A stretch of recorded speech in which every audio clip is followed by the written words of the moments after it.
당선인이 김영선 당선해야 한다더라라는 취지의 메시지 보내시는 게 맞는지랑. 저는 그걸 확인할 수 있는지 메시지 남아있지 않아요. 그래서 왜 카톡이랑 이런 게 원래 핸드폰 바꿀 때마다 카톡 옮기려면 뭐 톡서랍 이런 거 가입하면 되는데 제 핸드폰 뭐 기자들 몇 분한테 보여줬지만은 거의 제 번호가 공공재라 가지고 그 당원들 어르신들 단톡방에 엄청 초대돼가지고 용량 초과를 항상 못 넘어갑니다 제 거는. 그래서 그 뒤로 폰 2번 바꿔가지고 아마 그 부분은 넘어와 있지 않고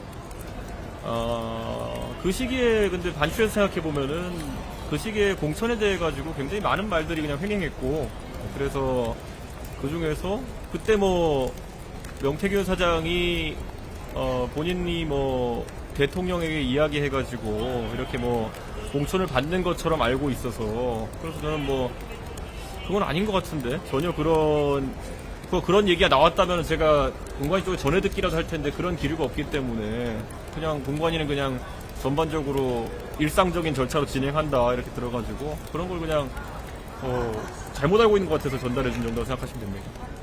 근데 이미 그 전날이 사실상 공천 확정 전날이잖아요. 네. 이미 경선을 할 수 없는 시점인데 왜 그런 문자를 보내신 건지 새벽에. 그러니까 저도 이게 뭐냐면요. 그 예전에 21대 공천 때도 한번 그런 일이 있었는데요. 경선을 할 수 없다라는 거는 이제 안심번호 경선을 할 수 없는 지경이다라는 거고요. 그런데 우세 지역으로 나오는 곳들 같은 경우에는 막판에 이상하게 막 유선전화 경선하는 경우도 있었어요. 그게 예전에 21대 때 금정구에서 마지막 날 이제 황교안 대표님이 엎으셔가지고 그때 백종원 의원님이 그때 있었을 때 그때 그거에서 한번 한 적이 있었고 그래서 절차적으로 뭐 공천이라는 게 워낙 파란만장하기 때문에 뭐 저도 그냥 전혀 그러니까 무슨 뭐 김영선 의원 단수를 준다든지 뭐 이런 분위기가 확인된 게 없어가지고 그냥 저는 전원한 겁니다. 그 아까 대표 말씀하신 그런 명이 잘못 알고 있어서 얘기했다는 거는 이미 그러면 윤 당선인과는 소통을 좀 하고 있었다는. 제가요? 그러니까 아니요, 명이 저는- 잘못 알고 있다라고 얘기해서. 아니 저는 그러니까 윤석열 대통령이 만약에 그런 낌새가 있었으면은 제가 뭐 어떻게든 인지를 했을 거거든요. 공관에서 저에게 전달한다든지 그런 게 없었기 때문에 그런 분위기 아니다라고 얘기해 준 거죠.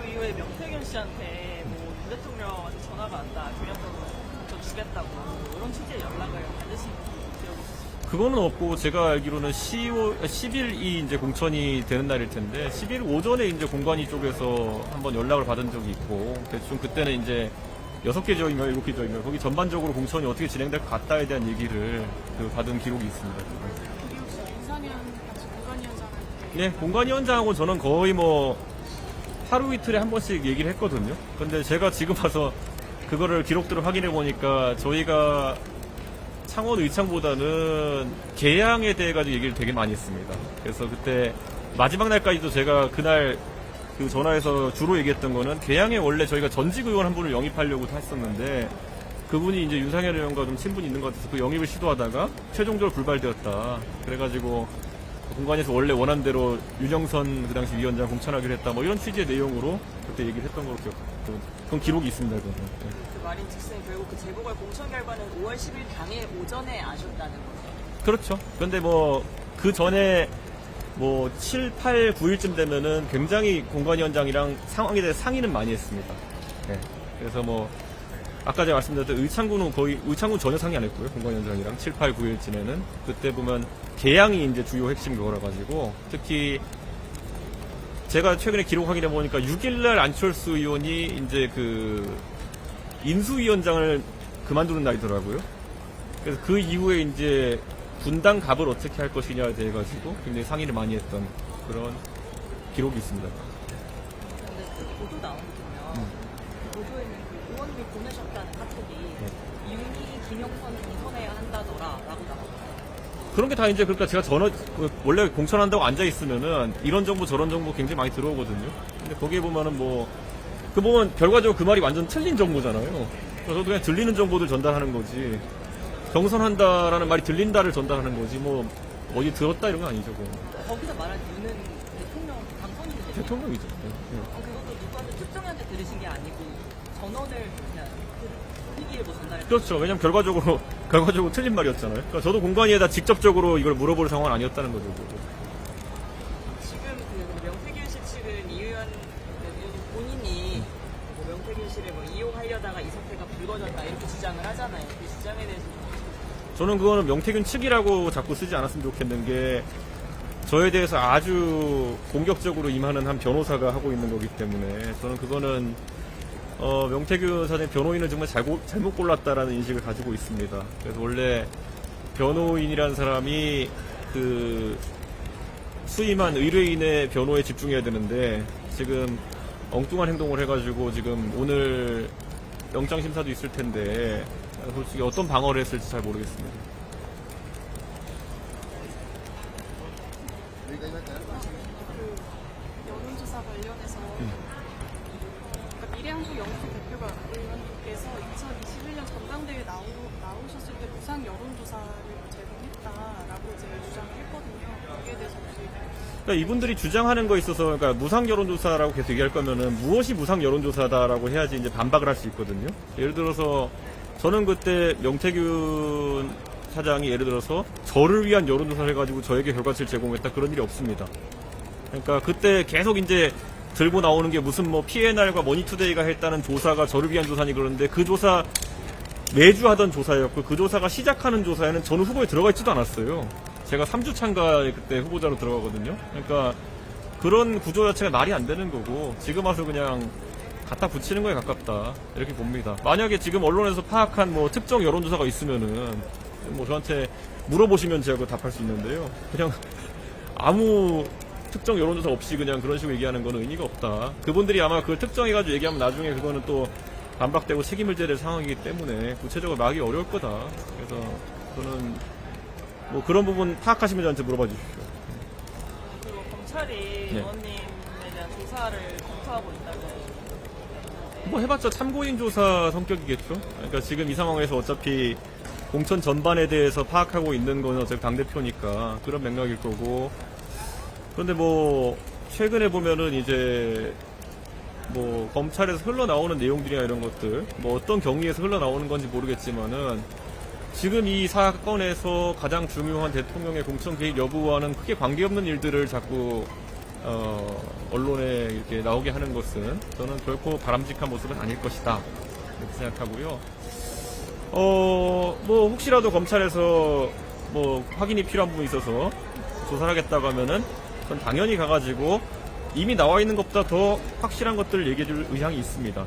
예를 들어서 이번에 하도 저한테 미국에 있는 동안, 미국이 아니라 브라질에 있는 동안 새벽에도 이렇게 언론인들이 질문 주셔가지고 저도 이제 기록을 몇 개 찾아봤는데 뭐 사실 대통령께서 공천 시기에 저에게 활발하게 소통하신 기록도 다 확인해 봤습니다. 어떤 것들인지. 제가 참 옛날 생각나면서 참 웃겨서 말도 안 나오는 것들도 많이 봤고요.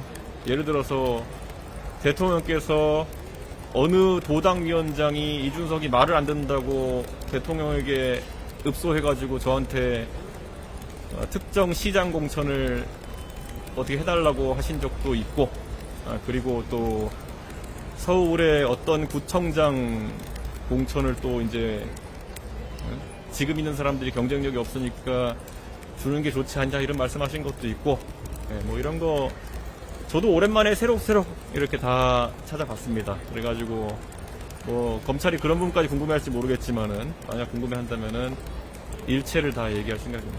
근데 지금 검찰에서는 의원님께서 김영선 전 의원의 전략공천이 무산될 걸 대비해가지고 영사장과 좀 상의한 사실이 있다라면서 뭐 윤상현 의원님도 거론이 됐었고 한성규 교수도 거론이 됐었다 이렇게 계속 나오는데 일절 상의한 게 전혀 없다는 입장이에요. 누구와 상의를? 명이랑 의원님이 김영선 전 의원님의 전략공천이 무산될 경우를 대비해서 그런 상황을 논의했었는데 그 논의하는 과정에서 한성규 교수가 명태균 사장 같은 경우에는 계속 본인이 이제 저뿐만 아니라 대통령이나 이런 사람들에게 연락을 했겠죠. 김영선 의원의 공천을 받기 위해 가지고. 그런데 구조만 보시더라도 지금 나와 있는 내용들만 토대를 봐도 결국에는 명태균 사장이 최종적으로 대통령에게 계속 그 재가를 받으려고 움직였던 게 마지막에 급박한 모습 아니겠습니까? 그렇기 때문에 명태균 사장이 실제로 공천의 영향력을 누가 발휘하고 있는지를 알고서 그렇게 행동한 것이 아닐까라는 생각을 합니다. 의원님께서 전 대표 시절에 공천 관련해서 뭐 윤석열 대통령이나 김건희 여사한테 직접적으로 연락을 받으신 적도 있다는 말씀. 저는 뭐 그 부분에 대해 가지고는 당연히 당대표와 대통령 당선자가 소통할 수 있는 부분도 있고, 그래서 뭐 저는 예전에도 언론 가서 얘기했는데 뭐냐면요, 만약에 이 가장 흔한 케이스가 뭐냐면은 누가 대통령과 여사의 의중을 팔아가지고 공관위에다가 이제 영향력을 끼치려고 하는 경우 있을 때는 저는 그걸 대통령한테 이 사람이 이런 소리 하고 있던데 실제로 이게 뭐 제가 알아둬야 될 일이 있으니까 뭐 이렇게 물어보기도 했고요. 이거는 뭐 통상적인 공천에 대한 상의가 아닐까 뭐 그런 생각을 합니다. 왜냐하면 이제 대선 직후에 있는 지방선거와 보궐선거다 보니까요. 윤상현 공관위원장도 그걸 한번 얘기한 것 같은데, 대선 기여도라는 약간 모호한 기준을, 저는 개인적으로 그거 별로 안 좋아합니다만은 공관위에서 신경을 썼던 것 같아요. 그래가지고 근데 사실 저도 당대표로서 대선 때 어떤 사람들이 어디서 일했는지를 아는 사람도 있지만은 모르는 사람이 이제 뜬금없는 얘기를 하면은 확인해봐야 될 필요도 있지 않습니까? 그래가지고 뭐 그런 맥락에서 확인해보는 것들은 종종 있었던 것 같습니다. 그리고 대부분의 경우에 확인이 됐고요. 네, 그게 가타부타 확인이 됐고요. 네.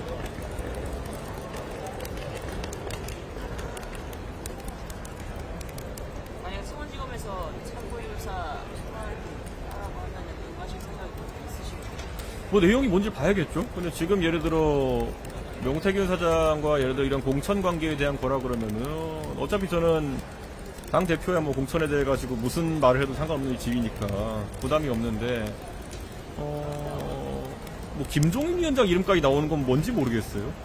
그러니까 김종인 위원장은 그 당시에 당에 계시지도 않았고 그렇기 때문에 약간 그런 게 오히려 저는 어떤 연유인지가 좀 궁금합니다. 네. 김종인 위원장이 과연 이 일에서 어떤 이유로 이름이 나와야 되는 것인지도 약간 잘 모르겠습니다.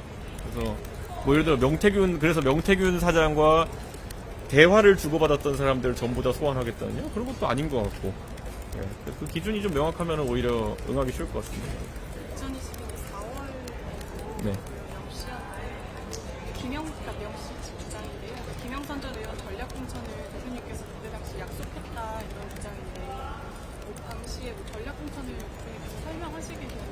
그러니까 이게 뭐냐면 명씨 측이라는 게 제가 봤을 때는 그 변호사 다르고 지금 뭐 그 말은 이제 강혜경 씨가 녹취해서 이제 들었다고 주장하는 바인데, 저는 강혜경 씨랑 김소연 변호사랑 그다음에 명태균 사장이 명태균 씨 측으로 묶일 수 있는 그런 통일된 입장인지에 대해서 지금 전혀 그렇게 보지 않고 있거든요. 그렇기 때문에 저는 그 부분에 대해서는 뭐 이렇게 정확히 말씀드린 게, 그때 그 전략공천을 얘기해서 4월달에 그때는 후보가 누군지 상대 후보가 누군지도 모르고 1, 그 다음에 2, 공관위가 꾸려지지도 않았고 공천이 시작되기도 전이니까 그때 뭐 전략공천에 대한 그런 얘기가 나왔을 때는 전략공천이란 건 원래 경쟁력이 월등한 사람이 받는 거다. 그러니까 경쟁력이 월등하다는 조사가 있으면은 그거 뭐 어떻게든 나중에 공관위 꾸려지면 공관위에 갖다 주면 되는 거다. 그렇게 얘기했던 거고, 근데 그때 보니까 그거를 저도 그 강혜경 씨한테 그걸 전달했다는 녹취를 보니까 뭐 그 상대 후보로 예상되는 민주당 후보와의 경쟁력을 비교해서 그거 여론조사에서 우위가 있는 것이 나오면은 공천을 준다 이런 식으로 했다고 얘기를 하던데, 그거는 일반적인 전략공천에서 나오는 게 아니죠. 전략공천이라는 거는 당내 후보들 간의 경쟁력 비교해서 월등히 한 후보가 우세할 경우에 단수 공천을 주는 거거든요. 그러니까 그거는 애초에 전달 과정에서 잘못 이해한 것 같은데, 그거는. 그리고 잘 생각해보면 창원 의창구는 굉장한 우세 지역구이기 때문에 우선 그 민주당 후보와의 비교를 하는 것이 큰 의미는 없습니다, 여기. 그래서 그리고 그게 제가 알기로는 공표조사도 아니었을걸요? 그런 결과가 공표된 걸 제가 보질 못해서 그러는데, 공표조사가 아니었으면 더더욱 의미가 없죠, 그거는. 그거는 제가 봤을 때 어떤 개연성이 잘 모르겠습니다. 의원님께서 김 여사님이 뭐 공천 관련해서 뭔가를 추천하거나 이런 사례가 있더라도 그래도 선의의 차원이었을 거나 이런 식으로 말씀하신 경우가 있었는데, 저는 선의의 차원이라고 한 적 없습니다. 정확히 제가 한 말을 들여다보시면은 이렇게 불안정한 공천 개입 의혹을 기사화에서 터뜨렸을 때 저쪽에서 선의의 조언이라고 해명할 수 있다. 이거는 선의의 조언이라는 얘기는 완전 다른 얘기죠. 왜냐면 저는 처음부터 그 의혹 자체가 완결성이 떨어진다고 계속 얘기했잖아요. 완결성이 떨어진데 이거 갖고 가가지고, 왜냐면 저는 그 텔레그램 문자를 본 입장에서 뒤에 보면은 나도 도와주고 싶지만 도와줄 수 없다가 이제 사실 결론인 문자를 가지고 공천 개입을 주장하면은 이거 다 그냥 친한 사람한테 아는 사람한테 그냥 선의의 조언해준 거다라고 빠져나갈 수 있기 때문에 오히려 그래서 제가 거기서 제가 그 단정 짓지 않겠다 한 거지. 그걸 지금 제가 봤을 때는 저한테 선의의 조언이라 했다 하는 거는 그거는 비약이죠. 저는 끝까지 했던 말은 완결성이 떨어진다는 말을 했고 그거는 지난번에 JTBC 보도에서 그 문자 내용이 보도되면서 실제 완결성이 떨어지는 게 확인이 됐고요. 네. 김건희 여사 관련해서 공봉투 받았다는 온라인 구성 역시 보셨나요? 글쎄요. 그러니까 그거를 갖고 21년 9월에 뭐 받았다느니 22년도에 6월에 받았다느니 뭐 여러 얘기가 있는 것 같은데 사실 김건희 여사가 해명해야 될 일 하나 늘었네요. 그러니까 저한테는 뭐 햄버거 하나 달랑 사주더니만은 네. 알겠습니다. 오늘 명태균 씨와 김영선 전 국민의힘 의원